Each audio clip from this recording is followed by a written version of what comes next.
Jadi gini Bang, yang membuat aku keluar itu nggak sembarangan keluar ya. Semua tuh memang harus aku selidiki dulu. Kristen tuh kayak gimana sih gitu kan. Jadi aku melihat orang-orang yang dulu, ternyata ya memang baik-baik sih, meskipun nggak semua gitu ya. Terus aku di situ dijelasin sama temanku juga. Ditanya, menurutmu Tuhan mana yang bisa, nama Tuhan mana yang bisa membangkitkan orang mati di tahun 1940? Siapa Bang? Dia bilang namanya adalah Smith Wigglesworth. Aku cek di situ, ternyata bener. Disitulah aku jadi percaya bahwa Yesus itu memang benar-benar Tuhan.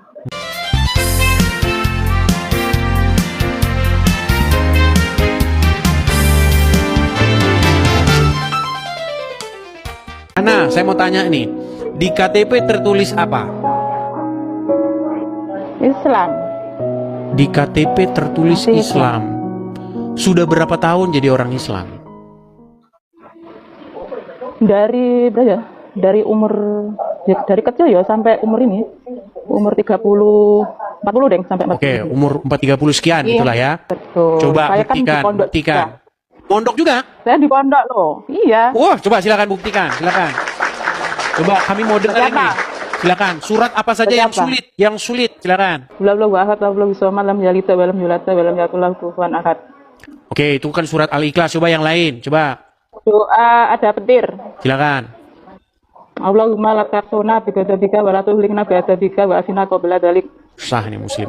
Sah. Ya, silakan Ana. Apa yang membuat Anda ini meninggalkan agama Islam, Ana? Silakan. Jadi kalau di aliranku sendiri dulu itu celana harus cingkrang. Satu. Oke. Terus perempuan harus menerima di poligami gitu. Kalau di tempatku ya. Dulu kayak gitu. Terus aku dulu pernah dilamar sama ibu-ibu istri tua lah ya, ngelamar ke aku untuk suaminya gitu. Cuman saya tolak. Karena waktu itu saya kan masih lulus SMP ya Bang ya. Itu saya dipaksa nikah sama orang yang aku nggak kenal gitu. Jadi selisih saya waktu itu kan saya umur 15 tahun, enggak 16 tahun. Terus mantan suami saya itu umur 35 tahun gitu. Jadi mantan saya itu nggak tanggung jawab sampai detik ini, sampai anak kuliah pun nggak dibiayain banget gitu. Sampai detik ini. Sebentar. Ini kok masalah pribadi, sebentar. Coba. Saya pengen tahu alasan yang apa namanya akhirnya membuat kamu tidak percaya Islam itu apa? Kalau alasan tuh ya itu karena perempuan di tempatku itu dia terlalu baik. Nah, saya sudah dapat poinnya. Ya, saya sudah dapat poinnya. Aku tanya sama pamanku, emang pahalanya masuk mau menerima poligami itu apa? Pamanku bilang ngomong kayak gini, nanti kamu di surga itu duduknya tuh bersanding dengan istri-istrinya para nabi. Ngomong kayak gini. Iya. Terus aku ngomong gini, loh, emang aku kenal sama istri-istrinya para nabi? Kita kan nggak kenal. Soalnya waktu itu aku bantah terus Bang Edi. Bantah terus aku dulu waktu itu. Ya. Nah, terus terakhir kemarin tuh aku baptis itu kan bulan 6 kemarin ini ya, tanggal 3. Oh, akhirnya masuk Kristen? Iya, sudah masuk. Aku kan ada di Singapura ini. Terus bulan 6 aku minta cuti sama bosku. Nah, kebetulan bosku juga Kristen gitu kan. Aku dikasih uang itu sampai 30 juta untuk libur untuk foya-foya ke Indonesia gitu kan kemarin. Akhirnya aku liburan, terus aku minta baptis sama gereja yang dekat sama rumahku ya di Pantai Kosta itu. Langsung aku minta dibaptis bahwa aku di sini itu cuma cuti, waktuku cuma pendek Pak, tolong aku minta dibaptis. Akhirnya dibaptis hari Jumat tanggal 13 kemarin itu. Jadi gini Bang, yang membuat aku keluar itu nggak sembarangan keluar ya. Semua tuh memang harus aku selidiki dulu. Kristen tuh kayak gimana sih gitu kan. Jadi aku melihat orang-orang yang dulu, ternyata ya memang baik-baik sih, meskipun nggak semua gitu ya. Terus aku di situ dijelasin sama temanku juga. Ditanya, menurutmu Tuhan mana yang bisa, nama Tuhan mana yang bisa membangkitkan orang mati di tahun 1940? Siapa Bang? Dia bilang namanya adalah Smith Wigglesworth. Aku cek di situ, ternyata bener. Disitulah aku jadi percaya bahwa Yesus itu memang benar-benar Tuhan. Jadi menurut saya yang bisa membangkitkan orang mati cuma Yesus. Selain itu nggak ada ilah lain. Menurut saya sih begitu ya. Secara logika sih begitu ya menurut aku sih. Ya. Oke, saya tanggapi ya. Jadi begini. Jadi pertama alasan yang membuat Kak Ana meninggalkan agama Islam itu adalah bagaimana agama Islam memperlakukan seorang wanita. Betul. Ya. Betul. Jadi memang kalau kita belajar agama Islam, memang wanita itu diperlakukan memang ya sedemikian rupa lah. Bahkan waktu di pondok itu ya, di pondok itu, aku pakai parfum itu ya, hadiah dari temanku. Itu pun dilarang aku pakai parfum. Padahal kan bukan niat aku untuk mancing-mancing cowok gitu ya. Aku dituduh bahwa aku tuh mancing-mancing cowok. Mancing cowok siapa? Oh, aku mikirku kan gini, di sini cowoknya jelek-jelek, nggak ada yang ganteng sih menurut aku, beneran. Betul, betul. Loh, iya. Maksud saya begini. Jadi memang kalau dalam ajaran agama Islam itu memperlakukan wanita itu sedemikian rupa sehingga perempuan itu seperti tidak punya hak lagi untuk ngapa-ngapain selain daripada organ reproduksi saja. Ini mohon maaf ini, memang harus begitu. Jadi perempuan itu hanya seperti mesin reproduksi anak saja, tidak lain daripada itu dalam diperlakukan orang-orang perempuan. Betul, Bahkan tetap pamanku sendiri ya, itu pengurus pondok Bang Idris. Pondoknya itu pondok terkenal dan dia pondoknya gede banget karena pamanku bahkan dulu itu kaki tangannya Bapak Imam Abdul Sweh. Lanjut ya, aku nggak mau ya, nyebut di sini. oke, saya lanjutin ya. Gini, menurut Muhammad, mayoritas perempuan itu menjadi penghuni neraka. Ada seorang pendebat Islam itu namanya Rifa. Dia itu sampai, dia itu udah hampir murtad itu, gara-gara seperti Anda persis, dia ngalamin seperti Anda ini. Dia mengatakan, kenapa orang Islam memperlakukan wanita jadi kambing hitam katanya. Itu pernah Rifa sampai seperti itu, sampai dikatakan kamu harus syahadat lagi. Tapi ya dia akhirnya masih tetap Islam, sampai sekarang dia masih Islam. Dia bilang begini, negara hancur karena ulama, ulama hancur karena wanita. Wanita yang disalahin lagi. Apa-apa karena wanita. Nanti terseret karena wanita. Rambut wanita kalau terlihat satu masuk neraka 70 tahun. Iya. Soalnya pamanku sendiri Bang. Kalau ada rambut wanita jatuh kelihatan dilihat oleh orang lain, maka satu rambut itu 70 tahun Anda di neraka. Sebenarnya ini bukan agama Islam sebenarnya, aslinya. Sebenarnya ini adalah bagaimana orang-orang di sana yang tukang makan kambing itu berhawa nafsu besar. Nah, mereka sangat hawa nafsunya tinggi. Panas terus bawaannya. Jadi nggak bisa lihat perempuan, nggak bisa. Ada muhrim, ini muhrim bahaya. Gitu. Betul banget. Dan banyak hal-hal lagi. Sendiri pun isinya 4 Bang. Iya. Di dalam Al-Qur'an dikatakan seperti itu. Ya, sunnah Rasul katanya, bahkan hadis digembar-gemborkan bagi perempuan yang rela mengizinkan suaminya kawin lagi, maka pintu surga akan dibuka lebar. Itu kalau perempuan-perempuan cerdas, bilang aja bel gede sakala-kalanku itu. Itu kalau perempuan-perempuan mau berpikir cerdas, tapi faktanya memang begitu. Yang terjadi di negara-negara yang bergejolak jadi negara-negara Islam. Saya kasih contoh ya, Afghanistan, Pakistan, itu perempuan-perempuan di sana sangat tersiksa. Makanya banyak kabur itu. Atlet-atlet itu mereka kabur dari negara itu karena Islam memperlakukan perempuan itu seperti itu. Bahkan di Iran itu pernah terjadi demo besar-besaran. Bagaimana seorang perempuan itu sampai mati dia itu. Betul. Memprotes dan mereka melepas jilbabnya dan membakar jilbabnya di sana perempuan-perempuan. Nah, sekarang di Indonesia perempuan lomba tutupin kepala. Ya, silakan. Ini masaku gini loh Bang, ini khususnya orang Indonesia ya, orang Islam Indonesia ya. Mereka ini kan era digital ya kan. Kita kan bisa searching gitu ya, berita-berita tentang Islam, terus kita bisa mencari info tentang berita-berita dunia Islam di negara lain itu kayak gimana, perempuan diperlakukan kayak gimana itu kita harusnya kan sudah tahu ya, untuk mencari info itu loh. Masa ya orang Islam di Indonesia sendiri kok nggak mau belajar dari situ, kok nggak mau kok nggak mau lihat-lihat infonya atau gimana. Banyak orang perempuan tersiksa kayak di Taliban itu kan, harusnya kita bisa bisa berpikir waras gitu loh. Kenapa kok banyak perempuan nggak waras gitu? Itu yang bikin saya heran. Kalau saya dulu ya, meskipun saya Islam, saya itu jarang loh Bang. Sholat jarang, terus saya ngaji juga jarang. Kalau diterobosin sama pengurus itu saya disuruh ngaji. Nggak mau, aku nanti ngantuk. Saya tuh selalu melawan dari dulu itu sama keluarga saya. Keluarga saya itu pesantren, semuanya itu pakai jilbabnya itu rapat-rapat gitu ya. Kalau saya tuh orangnya memang pembangkang dari dulu. Makanya saya keluar, nggak mau, saya nggak tahan memang sama mereka itu. Udah dari dulu saya tuh nggak suka gitu loh. Nih, kekerasan perempuan. Jadi kalau kalian belajar mengenai kekerasan perempuan, agama Islam terhadap perempuan, kalian akan meninggalkan agama Islam dengan segera. Itu kalau ini ya, kalau waras gitu ya Bang Etis ya. Kalau waras, cuman sekarang ini banyak orang itu malas membaca, apalagi orang-orang Islam. Jadi orang-orang Islam itu kebanyakan membaca Al-Quran, membaca apa dengan huruf Arab. Setelah itu dapat pahala, nggak tahu isinya apa. Iya, aku sendiri juga nggak tahu dulu waktu di pondok. Seperti itu. Nah, kemudian akhirnya Anda masuk Kristen ya? Masuk Kristen. Oke, karena Anda mendapatkan informasi bahwa hanya dalam nama Yesus ada kuasa kebangkitan, begitu ya? Betul, karena menurut saya ya memang benar nggak ada ilah-ilah lain yang bisa membangkitkan orang mati kecuali Yesus Kristus. Yang lain nggak ada. Jadi ya pesan yang mau kita sampaikan di sini kepada yang muslim, ayo jangan takut untuk mengambil langkah seperti Bu Ana gitu. Oke, ada yang mau disampaikan lagi? Iya Bang, ada. Ya? Pesanku gini, coba ini untuk perempuan-perempuan muslim ya, bukan perempuan aja ya, khususnya sama perempuan dan ya siapapun itulah, entah bagaimanapun agamanya apapun, coba cek di cek di Google itu namanya Smith Wigglesworth. Coba kalian baca di situ. Itu aja sih pesan Bang. Oke, hanya itu ya? Ya. Oke, baik, saya Makasih turunkan ya, ya. Sama-sama. Ya, teman-teman, kalau kita buka forum kesaksian-kesaksian murtadin itu nanti nggak akan henti-hentinya ya. Setiap hari selalu ada begitu. Makanya Uncu PI dengan Juma udah kebakaran. Sialan, tiap hari murtad aja nih.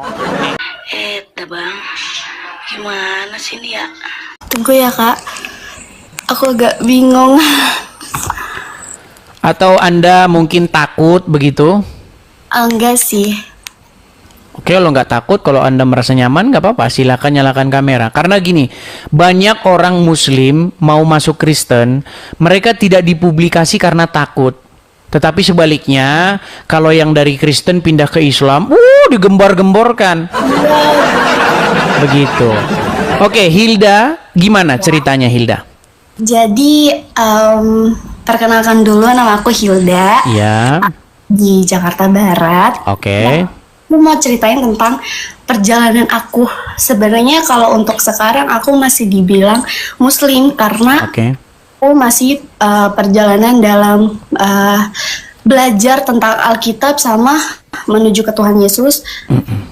Di sini aku mau cerita kayak mungkin mau nanya lebih banyak ke kakak kali ya, kenapa kalau aku kan masih dibilang Islam ya kak.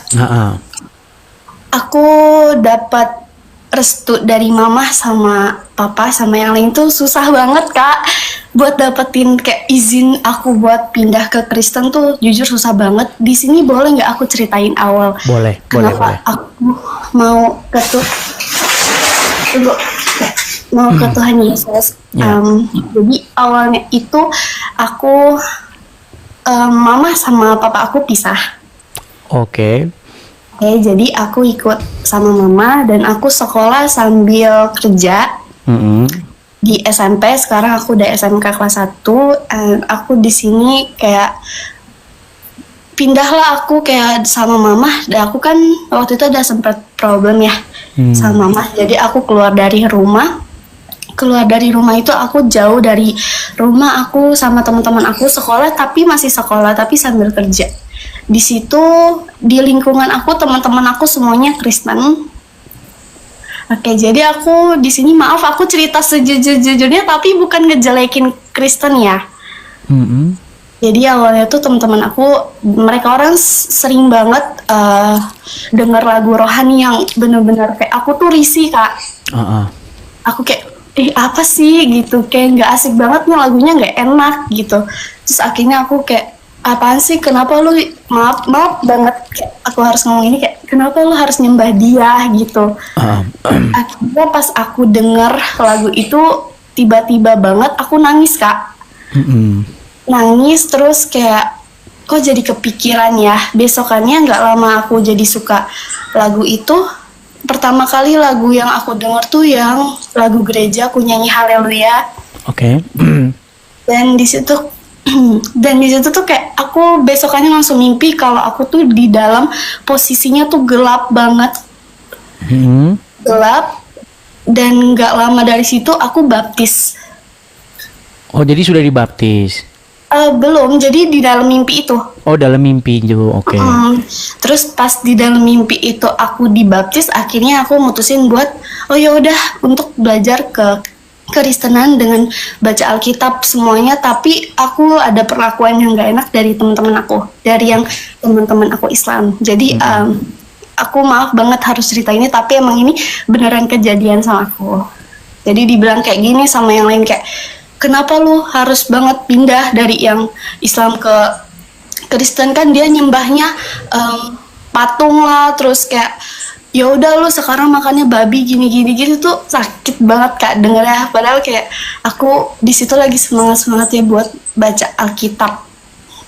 Nah terus di sini aku mau nanya sama kakak kayak gimana sih gimana ya ngomongnya, kalau tanggapan kakak kalau misalkan kita ikut jalan Tuhan Yesus, kita gimana ya Kak, dilecehin banget, ngerti gak sih? Ya, jadi apa yang Yesus ajarkan begini, berdoalah kepada orang-orang yang menganiaya kamu, jangan membalas kejahatan dengan kejahatan, kasihilah sesama manusia, bahkan orang yang memusuhi kita sekalipun. Seperti itu. Jadi dalam kekristenan itu, kita berbicara bagaimana Yesus itu memerintah di dalam hidup kita. Nah, kalau Yesus memerintah dalam hidup kita, artinya kita melakukan kehendak Dia. Kehendak Dia itu apa? Supaya kita itu hidup mengasihi sesama kita, seperti itu. Oke, terus jadi sedih deh. Buat aku awalnya tuh kan izin ya sama mama buat aku pindah ke Kristen, terus mama tuh sempet ngomong gini ke aku kakek, yaudah lu, aku disuruh keluar dari rumah, gak boleh tinggal di rumah.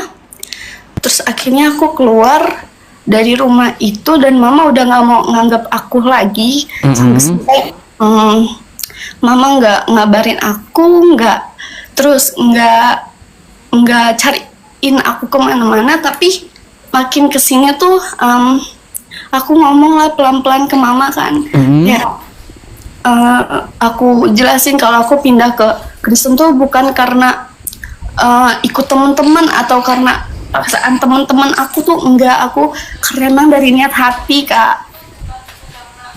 Itu kan. Terus akhirnya mama kesininya tuh masih kayak izinin aku, dan sekarang tuh boleh pindah ke Kristen, puji Tuhannya kayak gitu. Tapi aku mau nanya nih sama Kak, sebenarnya aku sakit banget sih Kak, kayak dengerin teman-teman yang ngomong ke aku tuh kayak nggak enakin banget, kayak dari yang makan inilah, makan itulah, kenapa nyembah Tuhan lah. Aku kan orangnya overthinking banget ya Kak. Kalau dibilang yang nggak ngenakin kayak gitu tuh langsung kepikiran, itu gimana ya Kak? Ya seperti itu tadi, intinya kalau kita belajar hidup mengasihi, kita tidak perlu membalas apa yang mereka lakukan, seperti itu. Intinya bagaimana kita menjadikan Yesus itu sebagai sosok yang mengendalikan hidup kita. Walaupun mereka berkata apapun, tetap kita menunjukkan atau membalas sesuatu yang mereka perbuat itu, yang jahat itu tetap dengan yang baik, seperti itu. Oke. Kira-kira kakak ada dukungan gak ya buat aku, kayak mungkin kalau gitu bisa misalnya di gereja atau bagaimana begitu? Gimana Kak? Bisa mungkin mendatangi gereja yang terdekat, gabung dengan komunitas-komunitas Kristen yang lain. Banyak juga orang-orang Kristen yang tidak mencerminkan ajaran Kristus banyak, tetapi gabunglah dengan komunitas-komunitas yang sungguh-sungguh menjalankan apa yang diajarkan oleh Tuhan Yesus, seperti itu. Tapi saya cuma pengen tahu nih, alasan meninggalkan Islam itu apa sebenarnya? Tapi aku kalau ngomong gini nanti dihujat. Nah iya, tapi oke lah, mungkin kita gini, masalahnya saya ini harus pergi, jadi mungkin besok, makanya follow aja, besok bisa kita lanjut lagi ya.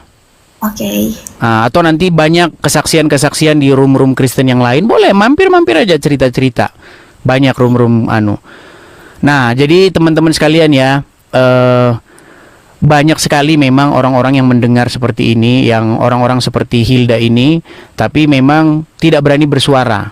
Nah, saya nggak mau bikin kamu mengungkapkan alasan kamu meninggalkan Islam. Takutnya orang-orang Islam tuh pada, ya tahu sendiri kan kamu kan? Bener, Nah, seperti itu.